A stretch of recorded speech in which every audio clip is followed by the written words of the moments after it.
Greetings, Internet! On this episode of From the Basement, we're going to take a look at putting OR logic into your adventure. OR logic is a topic that crops up quite a bit on the forums, so I figured it would be a good thing to do an advanced episode on. Now, the key thing to keep in mind about OR logic is that you can't do it in the main storyline. The main storyline is strictly AND logic. Everything must be completed, as I have said in other videos. Every single item on this storyline must be done in order to move on. So like right here, you see that I've got these two options here. Both have to be done. There is no do this or do that. Everything that is OR logic is going to be off the storyboard. Now it's going to cause some issues, and there's some other just lots of little details that goes with this. So one of the biggest questions you need to ask yourself is, who am I doing this quest for? If you're just simply creating this for your own personal satisfaction, great. Don't worry about it. Just go ahead and do it. If that's, if you want to have everything off the storyboard, you're doing it for yourself. Awesome.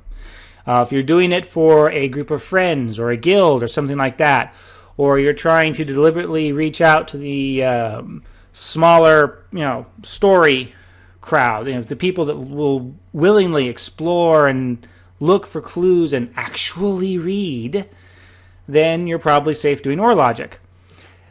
If you're going for the mass market target, in other words, you want to try to have a quest that's going to get as many people playing it as possible, you might want to reconsider having OR logic in there. Whether you like it or not, the core element of Neverwinter is an action RPG. That's what a lot of people are going to want. That's what they're going to want when they go through to do a quest, is straightforward action romp. There's nothing wrong with that. Just keep in mind that if you have everything off the storyboard and there's no breadcrumb from them to follow, and you actually expect reading comprehension, you could run into problems. I know I'm sounding a little bit cynical about the reading comprehension thing, but trust me, it's there. People will just go in and run through everything and just not really pay attention to what's going on. So you've got to be aware of those limitations. With those limitations, if you're still interested in doing OR logic, well, keep on watching and let's take a look at how to do this. Now, just real quick on this map here that I have created, the basic storyline going through here is that you've been called to this mine to help out with some weird things going on. As soon as you arrive, all heck breaks loose, spell plague cracks erupting everywhere, abolithic monstrosities streaming into the mine, and you rush through and you get to this point here and it's like, do you want to take the north path to try to help rescue the miners, or do you take the south path to try and free up some of the guard forces that got trapped down there so they can spread out through the rest of the mine and try and help the miners? So that's the core of this choice here. Do we help the miners directly, or do we help the guards directly? And how do we go about doing that? Well, before we look at some of the more nitty-gritty details of this, let's take a look at what are some of the limitations that you encounter when trying to do OR logic. Specifically, what are the limitations on story elements? As I've already mentioned, all story elements must be completed. There is no negotiation on this, nothing. Everything will be done. The other thing, as I've mentioned in other videos, is encounters. You've got limited control over your encounters. Basically, your encounters appear when that story element is active. So I've got this defend the miners, mixed standard difficulty, defend the miners, mixed hard difficulty. These two encounter sets here don't show until we are on this objective. Once this objective is complete, well, obviously the encounter's dead, but before then, the encounter will not be there. You have no control over this. Story conversations are another important one. For example, I have the player talking to this NPC right here before you can progress on. Once you complete a story conversation, Once you get to the, dialogue end here, and it's not a fail condition, this dialogue goes away. You cannot have a story conversation that continues on after the story component has been completed. If you want that, you've got to do some fancy tricks there. Oh, not too fancy, just have to do some tricks. Also, another important thing is in story conversations, enable when and disable when do not work for your responses. You'll notice it will let you choose, but objective complete and objective in progress are your only two options, which neither one of those actually make any sense if you think about it. If the objective is complete, you can't reach this conversation. And if the objective is in progress, well, the only way you can reach this conversation is if the objective is in progress. So you really have no control over enable when and disable when options for storyline conversations. Now, you do still have item and skill checks that you can do. So item and skill checks will work, but nothing else will, as far as controlling the flow on a storyline conversation. The final thing to keep in mind when you're doing OR logic is that our good friend or hated enemy, depending on how you look at it, the sparkle trail, does not care about details. So I've got this big old fat rock blocking the doorway here, which I'll probably change later. I'm not too happy with it. But I've got this rock here blocking the doorway until later on. Well, Sparkle Path is going to see, oh, well, if I am here and my next objective is right here, the straightest path is through the solid rock. Thank you, Sparkle Path. Now, this could potentially really confuse people who are not paying attention to what's going on. So those are some of our primary limitations that we have to work with storyline elements. So how do we go about actually doing the split here, doing the OR logic divergence? If I scroll in here, we can see that I have got two copies of these NPCs here. One of these is the story element associated with this talk to. So talk with guard captain, talk with mine foreman, number 8, number 46.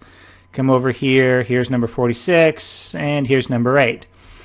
So those guys will be visible. I'll go up, I'll talk to them, and then since I can't have that conversation continue after I've completed the objective, what I do is I have them disappear when this objective complete. And I spawn in basically a carbon copy of them as a new NPC that I can now do conversations with, which I haven't finished setting this guy up yet, but I could set him up so that I'm going to set him up so that he has conversation elements. In the case of the guard captain and the mine foreman later, once I get him set up, I've got patrol points set up. So that way, once he appears, he's going to go on a one-way patrol down here, turn around so that way he's facing back towards the room, and you can go back down and talk to him. And again, for the appears when, he appears when you are done talking to the guard captain, and the mine foreman appears when you're done talking with the mine foreman. Yep. And typo. I'm just going to go get rid of that typo right now while I'm noticing it. And again, on the mine foreman, he disappears when this objective is complete. So the logic flow on this, we talk to this guy, he fades away, this one fades in. We talk to him, he fades away, this one fades in, goes on his little patrol and turns around. Now, of course, I've got them separate right now, so that way I can actually click on them and see the difference, but for playthrough purposes and testing, I'm going to go ahead and recombine them together, so that way you can see how this transition works. Now, the players are going to be able to notice this. Unfortunately, this is really kind of the best that we can do. Now, how am I going to manage? How do I know which path they took? Well, for figuring out which path they took, I am using place markers. So if we go under Special, Place Marker, you can place down these invisible markers. Now, these markers do not show up. They are not like the quest objective markers. The quest objective markers will show up on the mini-map. You'll have a sparkle trail to them. For these place markers on the special tab, there's absolutely zero visible indication to the player that there is a marker here. They are completely invisible markers to the player. You can have all sorts of fun with these things. In this particular case, I'm using them to mark which path. If you go up to the north, you'll hit the minor collapse node, which collapses the hallway behind you. And also collapses this pathway too. It'll collapse both pathways. And if you come down here and hit the guard collapse, it'll collapse both pathways. Now again, got to keep in mind there's no OR logic. I cannot have one pile of rock that gets triggered by both of these. Instead, I have a mine block guard trigger. So this is the one that becomes visible when you trigger guard collapse.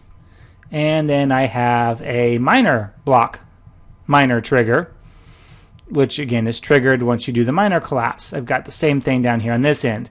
Guard block, guard trigger, and guard block miner trigger. So, depending on which path I take, if I take the miner path, I trigger this one and this one. If I take the guard path, I trigger this one and this one. End result is I get this pathway blocked off.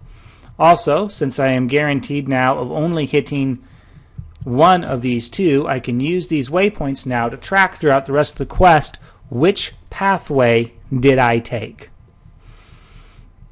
Now, everything does eventually have to reconvene. So we go off on wild and crazy zany adventures on either the north path or the south path, and eventually we reconvene back into this central point here on the inner mine marker, which is what our quest objective, fight to the center of the mine, is pointing towards. Now, I don't want the player to be able to, say, take the north path and then come back down the south path and be able to hit this marker, because that's going to really confuse things. I want the player to make a choice. You either took the north path or you took the south path. You're not allowed to go and do both. And so at the moment, what happens is I've got these two cave boulders here. This one triggers once you reach the inner mine and you went through minor collapse. In other words, you took the north path, so the south rock triggers, so that way you can't continue south once you reach here. Instead, if you took the south path, oops, nope, that's the door. Okay, so say, wait a minute, I could have sworn I had this rock set up. There we go. So if you took the south path, then this rock will trigger, because you've got the guard collapse trigger there. Now, there's a problem with this, that as I've been going through and prepping for this video, I realized in my thought games that, this is not good. Imagine for the moment that you have a party going through this adventure. And so 2 of the players went north, 2 of the players went south, and the north players are speed demons, and they managed to get through here and reach the center point here, while the south party is still down here. Bam! That rock triggers. This passageway is already collapsed. You have 2 of your party members that are trapped inside of this hallway here. That's not good.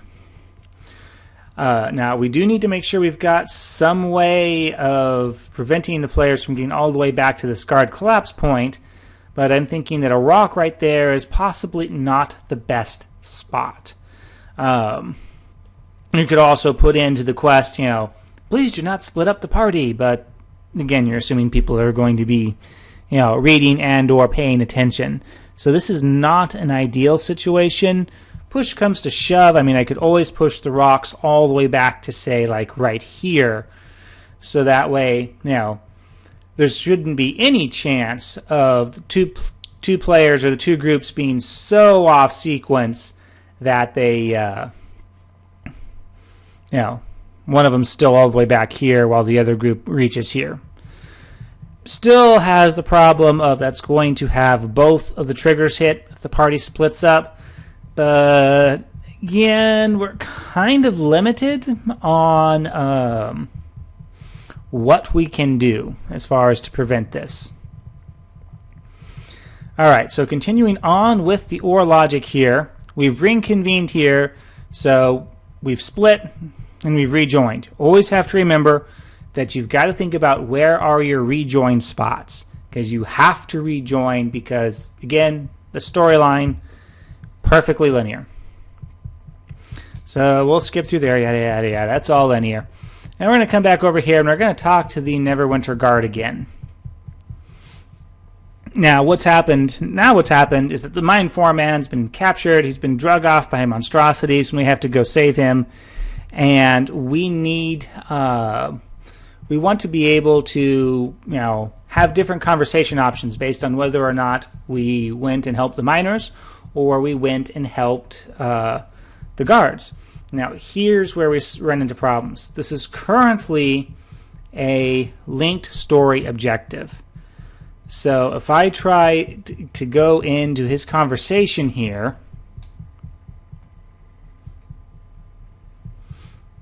and edit his dialogue, remember, I can't, the enabled win, disabled win options don't work properly.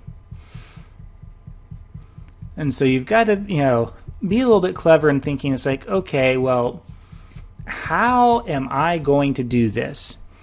And this is the part that I'm going to do live, because I need to be able to fix this so that he is not a story objective.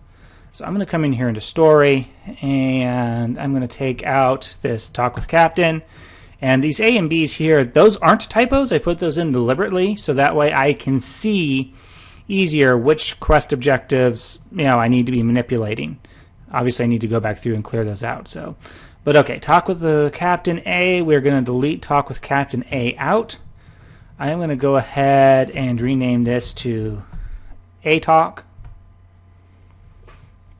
just in case I do need to continue making more chains onto there. Switch back to the maps, and I'm just going to go ahead and delete out this guard here, be on the safe side, and I'm going to duplicate this guard, which actually he's got a patrol point on him, doesn't he? Let's duplicate the guard that does not have a patrol point, just to be sure. Drag him over here, and now this guy is a non-story one. Now the problem with this is that the player isn't necessarily going to know where to go for this. So I'm going to add in another story objective here. So I'm going to say reach point.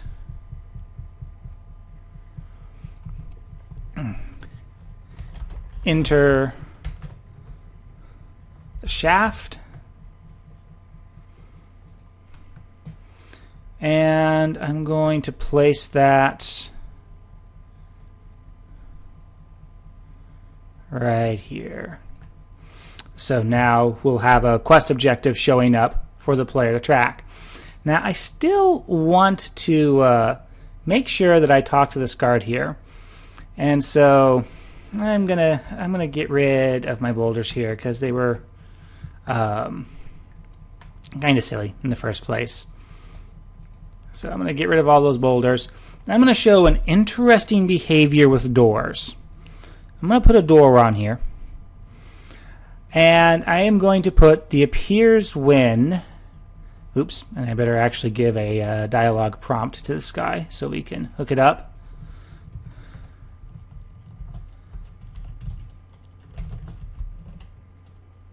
Guard talk. Let's call him guard talk door. Again, that's not the actual conversation I would want, of course. But it enables me to... Oops, my anvil's right in the middle of my doorway. Let's move the anvil over here. And move my guard a little bit closer to the door. Alright. So what I'm going to do is I'm going to use the appears when. And I'm going to say dialogue prompt reached and guard talk door. That's why I name it and put the conversation like that, so it's much easier to find it. Now this initially seems a little bit counterintuitive. I'm saying the door is going to appear when I talk to the guard. And you might think it's like, well, that doesn't make any sense. If the door is not there until I talk to the guard, what's stopping me from walking through the door? Well, when you've got the cut doors, mind you, this is specifically for the cut doors with these green spaces around them. The appears when command is actually for using them. The door will always be there, but you can't use the door until it appears. And if you make the door disappear, that doesn't actually make the door disappear. It removes your ability to use the door. So that can be a very useful way of getting some pretty slick tricks in for controlling where players can go and when they can go there. So now that we have fixed this guy, so we can go through this door, we'll be able to go through, enter in the portal here. Portals are noisy, by the way. Originally I had this room right next to here, but as soon as you got down here to look at the forge that I set up, it's like you could hear there's this constant rushing sound of wind. It's like, what is that? Portals have a really loud hum. Just keep that in mind. And so we'll use the portal, zoom all the way over here. I mainly did this so that way the mini-map doesn't have overlap between the two areas, so it really looks like you went to a whole new area almost. And so we come to the mini-map, fight. And now again, I want to recognize the player's choice. You don't want to give the players a choice if you're not going to really do anything with it. So, the guard captain down here, he's going to have different dialogue responses depending whether you went to save the miners or whether you went to help out the guards. So he's going to have some different dialogue options.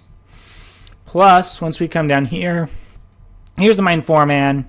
The foreman, he's dead. We didn't make it in time. And so how we're going to do this, oops, disappears never. Thank you. And so how we're going to get this is under behavior. What you will normally see is contact. Instead, we're going to change this to dead body, which is how you can get an NPC to just lay on the ground as a dead body and not be targetable or attackable or anything else like that. It's basically just visually for looks. And so after we kill off our final encounter here, we'll then have the miner from the center of the mine and the guard captain walk forward near the body, which sometimes I really hate this window. So drag that there and drag that one there. And then, since the guard captain is part of the storyline, the players will have to speak to the guard captain. But again, remember, he's part of the storyline. He can't have any branching options in him. So that's why we're going to have the miner standing right next to him in the hopes that the player's going to, go talk to the guard, say, oh, there's another NPC. I'm right here. I might as well hit F and talk to the miner and get some recognition for what went on during the quest. So let's do a lightning fast run through on this to see how the logic is going to work in game. One quick note before I begin. I do have this published, but of course I'm using my lock technique that I covered in a different video. Now I don't want to unlock this every time that I run through to test, so I just drag my lock out of the way when I'm doing in-editor testing. And then when I want to take a look at it to see how it's playing in game, I can drag it back over and block it out so that way the code has to be entered in. But alright, let's go ahead and play map from here and see how this logic looks. Alright, and just to make sure, we're going to change our target mode to untargetable. Actually, no. God mode, because untargetable can cause issues with quest completion. And let's see how this runs through. Alright, so we'll talk to him. And again, there is a lot of work that's a lot of detailed work that needs to be done on this. And to answer the question I'm sure it's going to get asked, no, I have no idea how to control the direction that those doors open. They open the direction they want to open. Alright, we got some blue eyes popping up. They're not really part of anything. They're just sort of a nice little extra encounter. Run, run, run, run, run. We get our first encounter here that you have to fight. Alright, now we got to talk to these guys. And we'll talk to him. And you see there's the fade out, fade in, which looks a lot more natural when you have them stacked on top of each other. Talk to him. And I don't know if you noticed it before, but those doors were not glowy before. That's because I had the appear when. Notice we've got this door here. And hello, apparently we've got some map flaws here that I'm going to have to take a look at. That's weird. But, I can't go through the store right now. I can't use it. That's because its appears when has not been triggered. Alright, so I'm going to take the north path because there's a couple of encounters that I can skip going this way. Because I don't have all the miners in yet.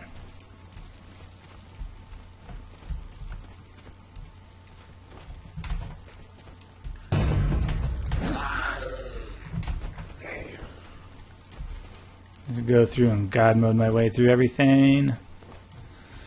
Alright, die.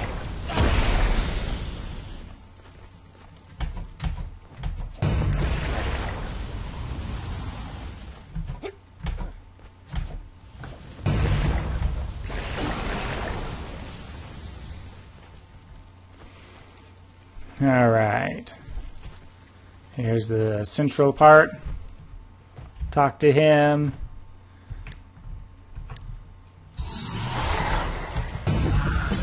Little big fights.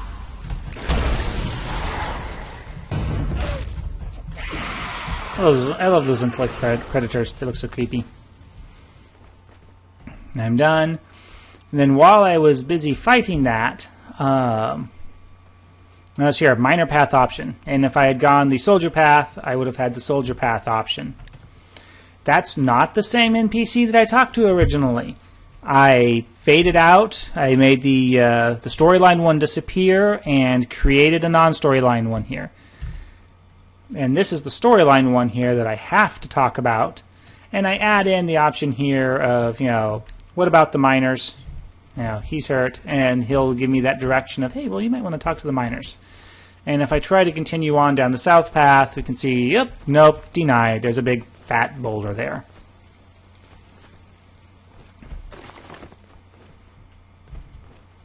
And so now we're on the linear part again. Da-da-da-da-da-da.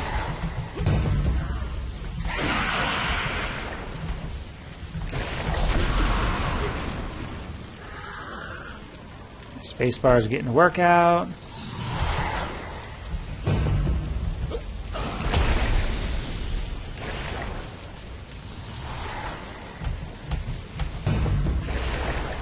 I'm really unhappy with this. Press F to clear out this big rock.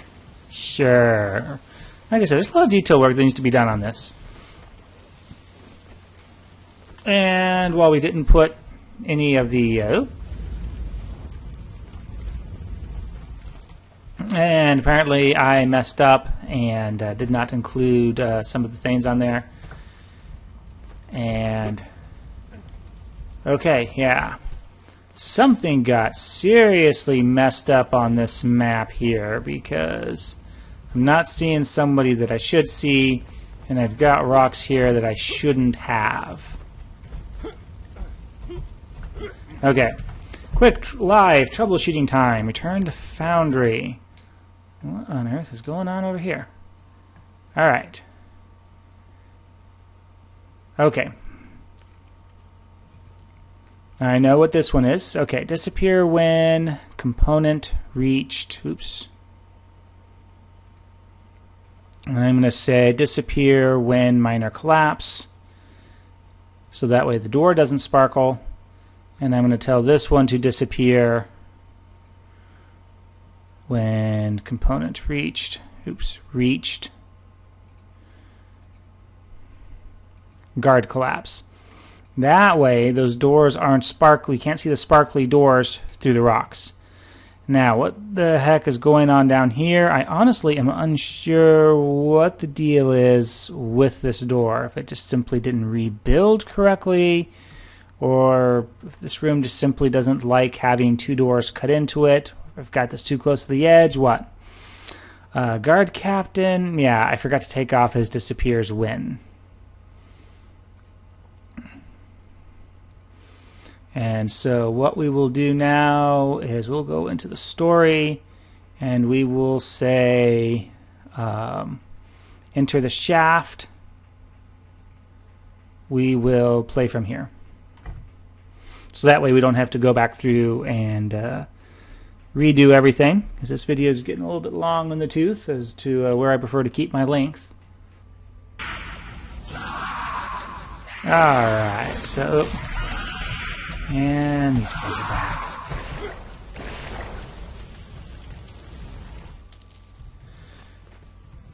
And these guys are here because their triggers are based on going through these doors, which I can't do right now. So that's fine. That's expected. Yeah, it looks like this piece of mine wall here is completely off center. I don't know. Oh, it looks like that one's the same way. Or it's the door that's off center. That is interesting. Further investigation required, but for some other time. So now I can come over here, talk to him. We haven't set up any of the options yet, but notice as soon as I talk to him, I've got the sparkly door. I can open the sparkly door, run through. Here's my pit. Now I'm going to need to adjust this pit here. It would make much better sense if the ladder was on the other side. Something to keep in mind for the teleporters. I don't know if they fixed this bug yet, but there's a bug where the number that you enter in the editor is not degrees. It is radians. So if I was to enter in 180 in the editor, I'd be rotating at 180 radians, not 180 degrees. So be aware of that. Last I checked, you had to modify your teleporters with radians, not degrees.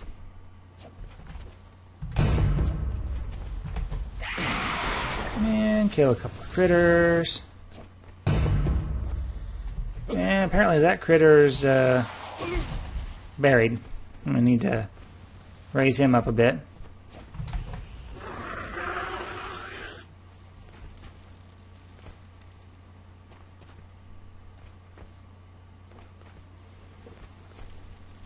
And there's the poor mine foreman. We didn't make it. But we can come in here now and, okay, kill the big guy, kill the not so big guys.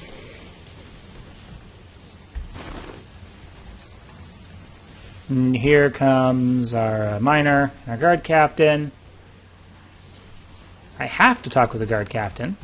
Don't have to talk with him, but hopefully, talking with him, if only we'd been faster. He doesn't say much in the way of variation, of course. Thank you again. And of course, his conversations aren't fully set up yet. And after you do that, then you get to go. The player gets to go over and pick up their treasure chest, which is slightly embedded in the rock. And you can't 3D edit the treasure chest once it's been activated. Interesting.